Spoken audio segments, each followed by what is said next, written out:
जी बिस्मिल्लाहिर्रहमानिर्रहीम। Dear students, hopefully you are all fine and enjoying your lives जनाब। और आज जनाब जैसा कि आपके सामने है स्क्रीन, रीडिंग कॉम्प्रिहेंशन, ये आज का हमारा टॉपिक होगा रीडिंग कॉम्प्रिहेंशन का। और इसमें जैसा कि हमें मालूम है कि सबसे अहम बात रीडिंग में प्रैक्टिस है।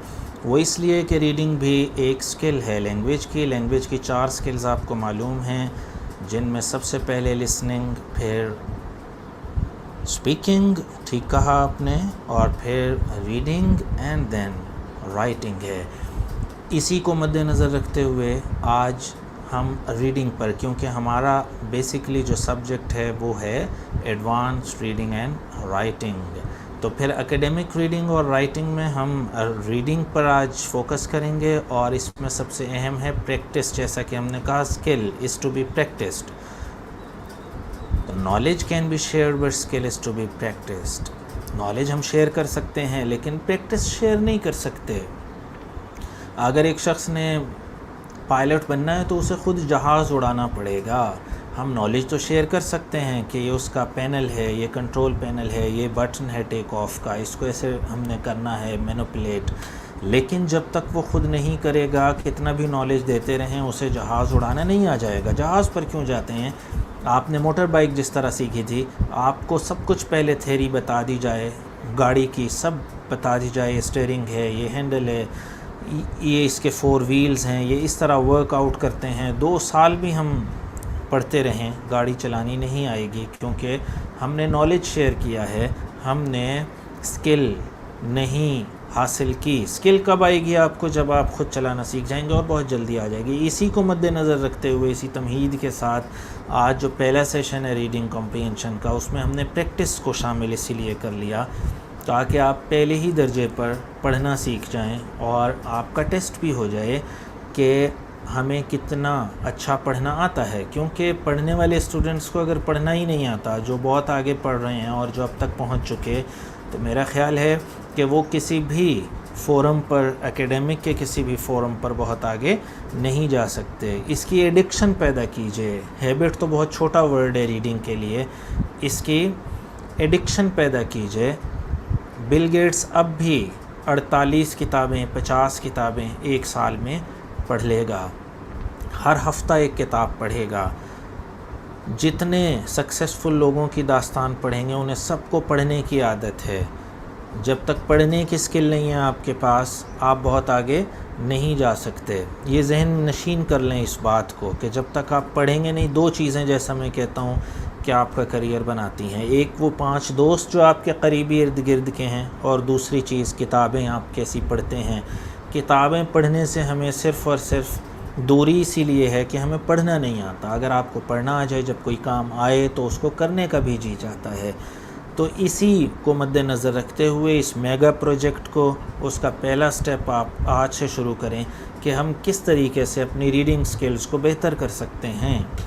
रीडिंग स्किल्स के टिप्स वो हम एक और वीडियो में करेंगे कि क्या से हम अपनी रीडिंग को मज़ीद और मज़ीद बेहतर कर सकते हैं। ये पैरा आज का जो सेशन है, इसका ख़ुलासा ये है कि ये पैरा आप पढ़ेंगे, ऑलमोस्ट 1 पेज का है। अगर 12 के फ़ॉन्ट साइज़ में हो, इतना बड़ा है कि वो आपकी रीडिंग स्किल को बआसानी चेक कर सके, वो हम देखेंगे। और उसके बाद जब आप ये पढ़ लेंगे, मैं ख़ुद भी इसकी रीडिंग करता रहूँगा लाउडली, आप भी इसे देखते रहेंगे। उसके बाद 5 सवाल हैं हमारे पास। उन 5 सवालों में से 4 ऑप्शंस भी नीचे दी गई हैं। उन 4 ऑप्शंस में सही ऑप्शन को आपने टिक कर देना है, या अपने पास लिख लें, कॉपी पेंसिल अपने पास रख लें। जो मुश्किल लफ्ज़ आएगा, रीडिंग हैबिट में ये भी है कि बार बार डिक्शनरी की तरफ नहीं जाना, आपने गेस वर्क करना है कि ये पीछे से टोन आ रही है इस पैराग्राफ की, तो इस लफ्ज़ का मतलब ये हो सकता है। यहाँ अंदाज़े से ये रीडिंग स्किल है आपकी कि आप गेस वर्क कर सकें, और यकीनन वो गलत भी नहीं होती। तो लीजिए जनाब, पढ़ना शुरू करते हैं हम इस पैरे को। और टाइम भी आप अपने जहन में रख लीजिएगा कि जिस टाइम पर हम ये शुरू कर रहे हैं और जब हम इसे मुकम्मल करेंगे तो क्या टाइम है, ताकि रीडिंग स्किल में आप देख सकें कि कितना बेहतर हो गए। आप ख़ुद अपने को जांचते रहिएगा। ओके जनाब, यहाँ तक कोई बात हो फिर भी आप मुझसे शेयर भी कर सकते हैं। आपके कमेंट्स यहाँ पर मैं देखता भी रहता हूँ, और उसके बाद जनाब हम अपना काम ताकि पूरे एतमाद के साथ शुरू कर सकें।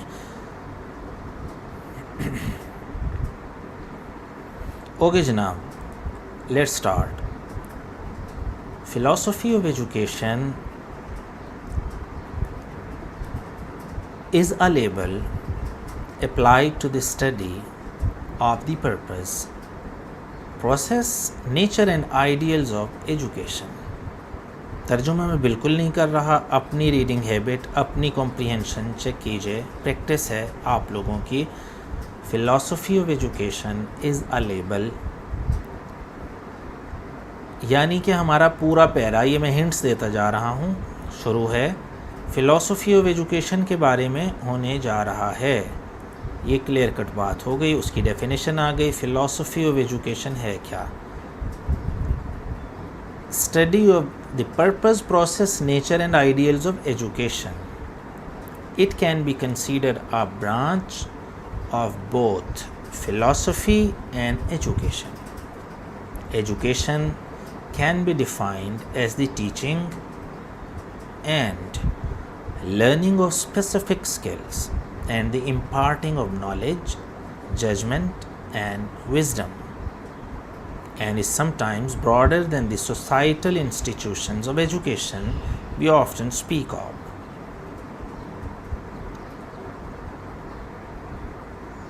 काफ़ी टाइम है जी इस पैरे के लिए। Next paragraph, many education is consider it a weak and woolly field. Weak and woolly field, weak से अंदाज़ा होगा कि इस वूली का क्या मतलब हो सकता है। अगर आपने पहले नहीं पढ़ा तो जाहिर है एंड है, तो इसका एंड का मतलब ही यही है कि एक जैसा बात आएगी वीक और वूली में, एक तरह की बात होगी, यानी वीक से मिलता जुलता ही होगा मतलब। Too far remove from the practical applications of the real world to be useful. TWO2 का इस्तेमाल जहाँ भी आ जाए मतलब नेगेटिव में होगा, पॉजिटिव बात नहीं हो रही। The water is too hot to drink, पानी इतना गर्म है कि पिया नहीं जा सकता, नेगेटिव मीनिंग आ रहा है। But philosophers of dating back to Plato and ancient Greece have given the area much thought and emphasis, and there is a little doubt that their work has helped shape the practice of education over the millennia. एकदम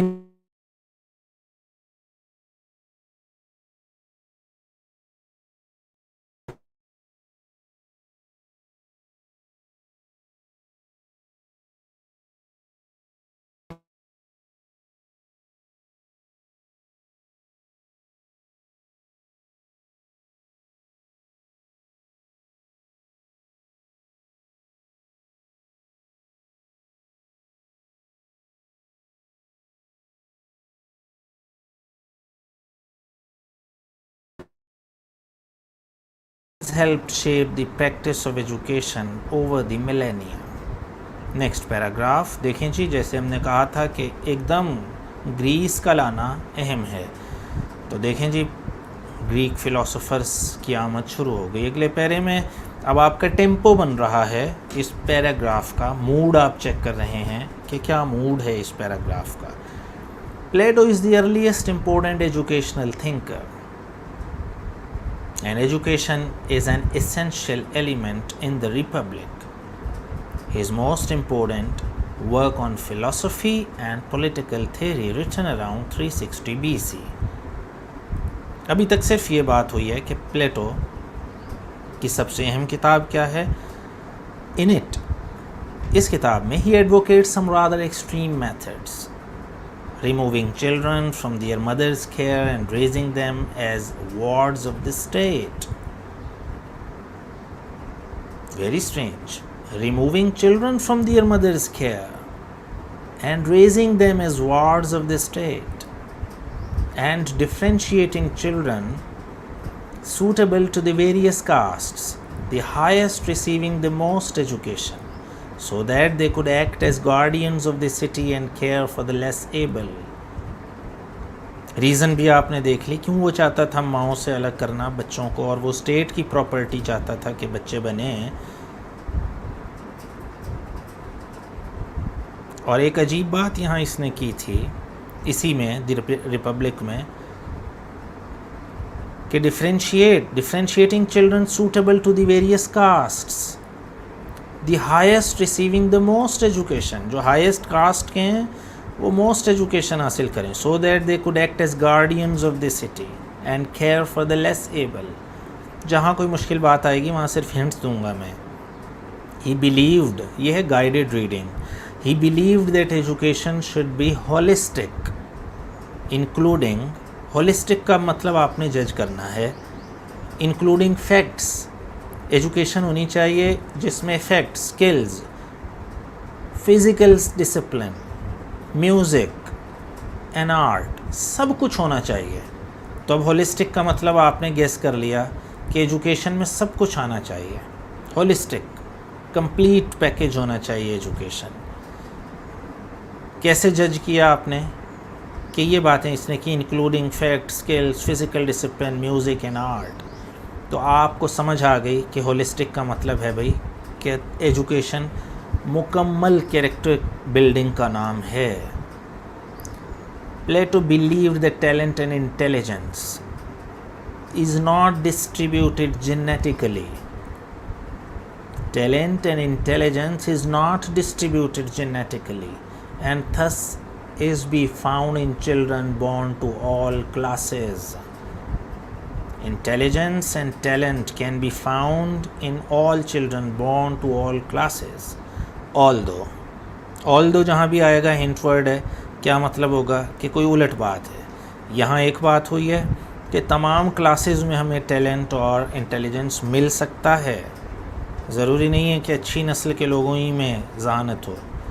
लेकिन एक बात उलट आएगी अब कोई बात। Although his proposed system of selective public education for an educated minority of the population does not really follow a democratic model।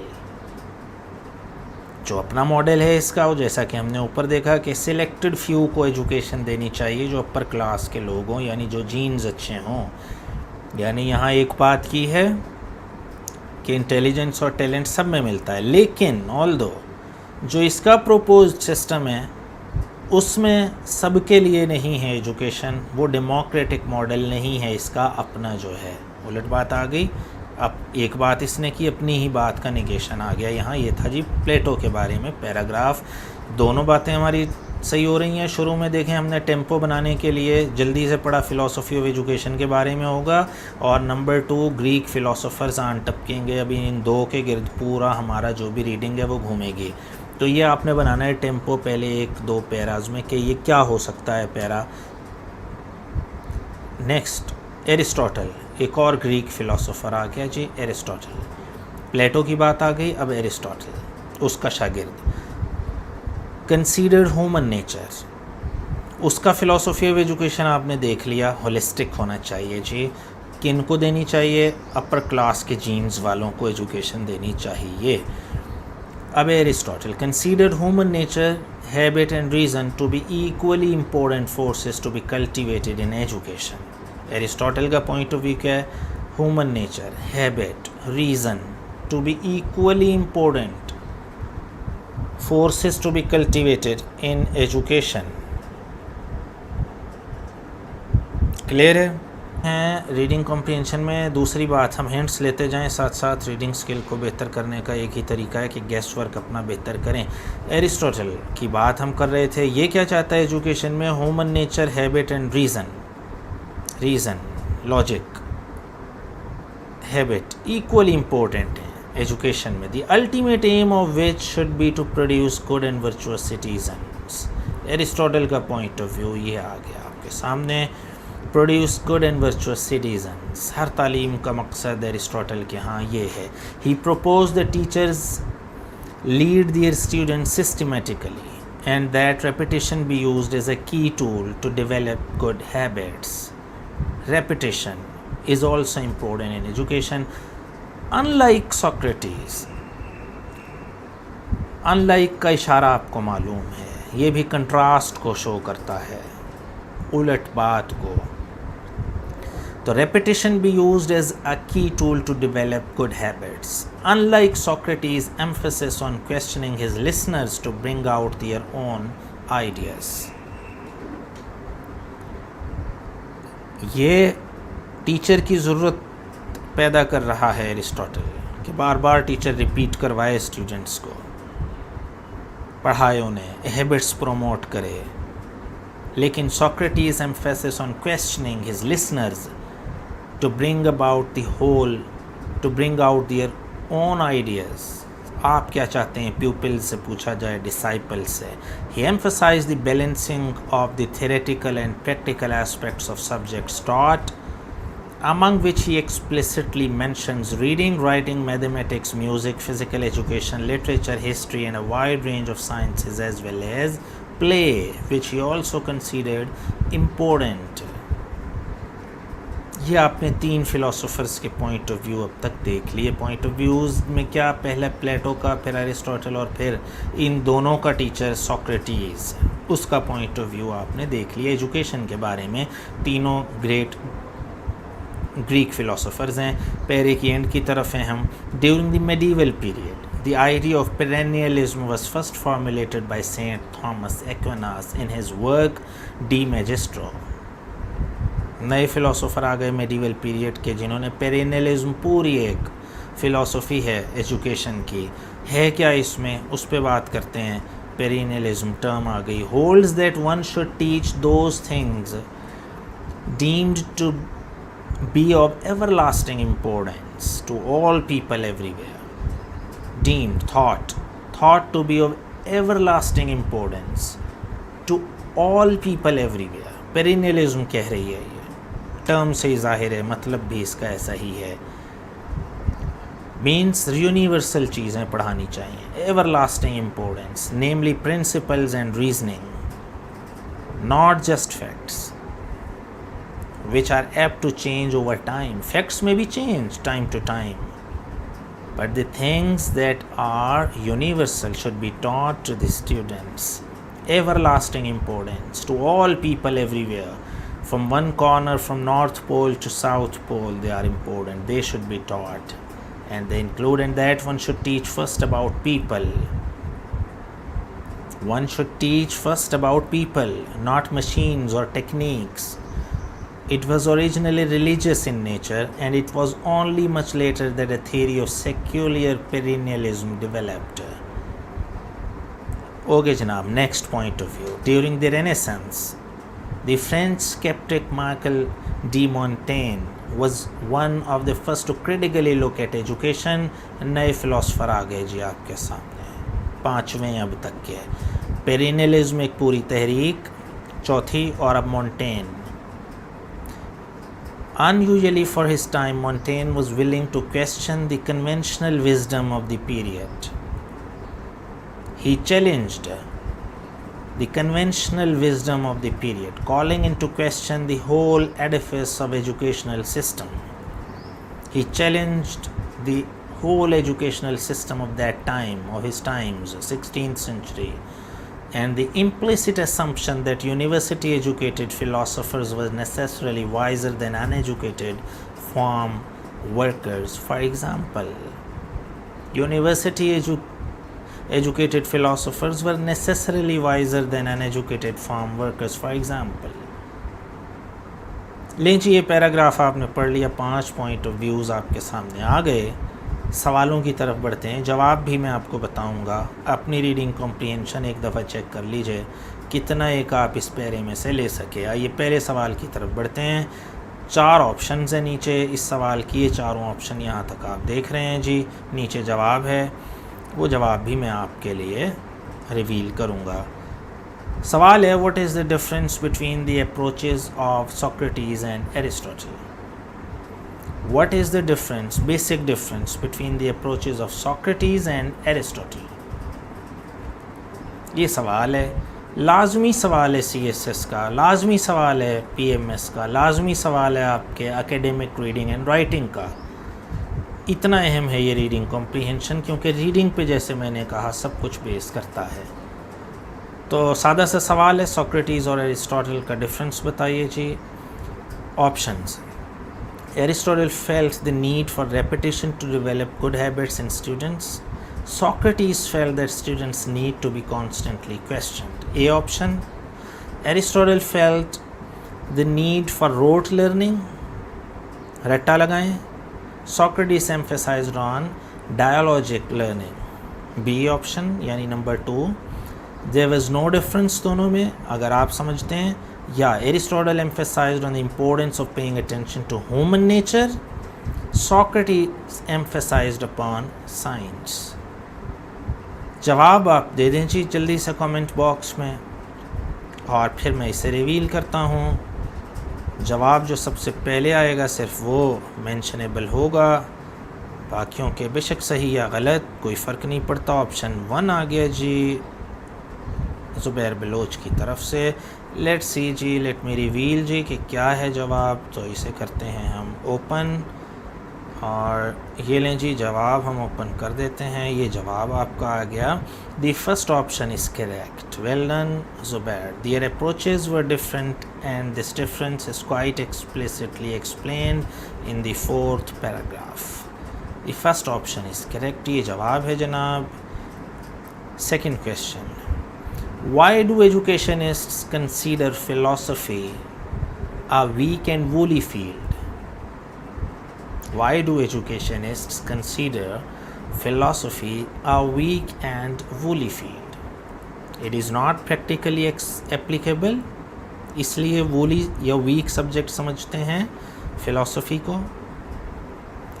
Its theoretical concepts are easily understood. Theoretical concepts are easily understood. It's irrelevant for education.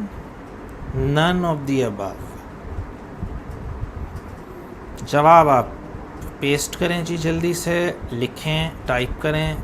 मैं open up करता हूँ इसको। ये लीजिए, first option is correct because educationists believe that philosophical abstractions are not suitable for practical applications. ये जवाब जी ठीक हो गया। नेक्स्ट आते हैं, 5 सवाल हैं टोटल। तीसरे सवाल पे हम हैं, what do you understand by term perennialism in the context of the given comprehension. Passage में क्या लगा आपको कि पेरेनियलिज्म का क्या मतलब हो सकता है? It refers to something which is of ceaseless importance, ceaseless endless importance. It refers to something which is quite unnecessary. It refers to something which is abstract and theoretical. It refers to something which existed in the past and no longer exists now. Option जल्दी से click कर दीजिए जी, type कर दीजिए। मैं जवाब दिखा देता हूँ आपको। ये जवाब है। The first option is correct because the term comes from the root word perennial which means ceaseless, endless, eternal, endless, हमेशा के लिए, हर जगह के लिए ठीक वैसी एजुकेशन देनी चाहिए, और वो है ह्यूमन नेचर, पीपल की एजुकेशन देनी चाहिए। ये पेरेनियलिज्म का मतलब है। तो जी तीनों की ऑप्शन फर्स्ट ठीक हो रही हैं अब तक। सेकंड लास्ट क्वेश्चन, चौथा हमारा, were Plato's believes about education democratic हैं क्या इसके व्यूज़ कि सबको बराबर तालीम मिलनी चाहिए? ये है प्लेटो का व्यू पॉइंट या नहीं? He believed that only the rich have the right to acquire education. ये है पहला ऑप्शन। दूसरा ऑप्शन, क्या प्लेटो का सिस्टम ऑफ एजुकेशन डेमोक्रेटिक था? यस, ये दूसरा ठीक करेंगे। तीसरा, he believed that only a select few are meant to attend schools, या चंद लोगों को इजाज़त होनी चाहिए। He believe that all peoples are not talented, या चौथा ऑप्शन। जी अब तक जवाब आप दे चुके। मैं ओपन अप करता हूँ जी की को। लें जी, की आपके सामने है। The second option is correct. Plato's believes were democratic but not his suggested practices. ये है छोटी सी बात, ये है की पॉइंट, ये है बारीक नुक्ता जो रीडिंग कॉम्प्रिहेंशन आइल्ट्स में आपके सामने पैरा भी आइल्ट्स की एक प्रैक्टिस से लिया गया है। आईएलटीएस में बाहर जाने के लिए जो आप टेस्ट देंगे अंग्रेज़ी का, रीडिंग स्किल का, जैसा मैंने कहा हर फोरम पे रीडिंग स्किल अहम है। और इसी तरह हल्की सी बात होगी कि प्लेटो के बिलीव्स डेमोक्रेटिक हैं, यस, लेकिन जो ये सजेस्टेड प्रैक्टिसेस हैं, प्रोपोज जो ये कहता है वो नहीं है बिल्कुल डेमोक्रेटिक। उसमें क्या कहता है कि चंद लोगों को जो अपर जीन्स के हैं उनको एजुकेशन देनी चाहिए, लेकिन बिलीफ यही है कि सबको सब ज़हीन हो सकते हैं, टैलेंट सब में हो सकता है, इंटेलिजेंस भी। आखिरी सवाल, why did Aquinas propose a model of education which didn't lay much emphasis on facts? क्यों ऐसा निज़ाम दिया, मॉडल दिया जो कि फैक्ट्स पर ज़्यादा तवज्जो नहीं दे रहा? क्योंकि फैक्ट्स क्या, फैक्ट्स आर नॉट इम्पोर्टेंट, क्या नहीं है अहम? Facts don't lead to holistic education, facts change with the changing times, facts are frozen in time. Type कर दीजिए ठीक option. Let me open up the key. The third option is correct, facts change with the changing times. पहले ज़मीन चपटी थी, फिर ज़मीन static थी, सूरज घूमता था, फिर ज़मीन बेज़वी एलिप्टिकल हो गई और फिर ज़मीन घूमने लगी। फैक्ट्स चेंज हो रहे हैं टाइम टू टाइम, कुछ भी एक जैसा नहीं रहता। तो जी फैक्ट्स चेंज हो जाते हैं, इसलिए उनकी एजुकेशन इतनी अहम नहीं है। ये थे जी 5 सवाल, 5 में से 4 जवाब आपने दे दिए तो आप एक अच्छे रीडर हैं, और अगर 5 दे दिए तो एक्सेप्शनल रीडर हैं। 3 से कम अगर जिए हैं तो आप एवरेज रीडर हैं, और अगर 1 का ठीक दिया है तो पुअर रीडर हैं आप। ये आपने अंदाज़ा लगा लिया होगा अब तक, क्योंकि गाइडेड रीडिंग थी, हिंट्स भी मैं साथ साथ देता रहा। होपफुली जी ये प्रैक्टिस आपको पसंद आई होगी, आपकी रीडिंग स्किल में कहीं ना कहीं कोई इजाफा हुआ होगा। ये एक छोटी सी प्रैक्टिस थी, सिर्फ एक इनिशियल पॉइंट के लिए, बिगिनर्स के लिए एक नुक्ते आगाज़ के तौर पर हमने इसे शुरू किया। होपफुली जी एक्टिविटी आपके लिए बहुत सूदमंद रही होगी। Thank you so much. Will be meeting tomorrow इंशाल्लाह। अल्लाह हाफिज़।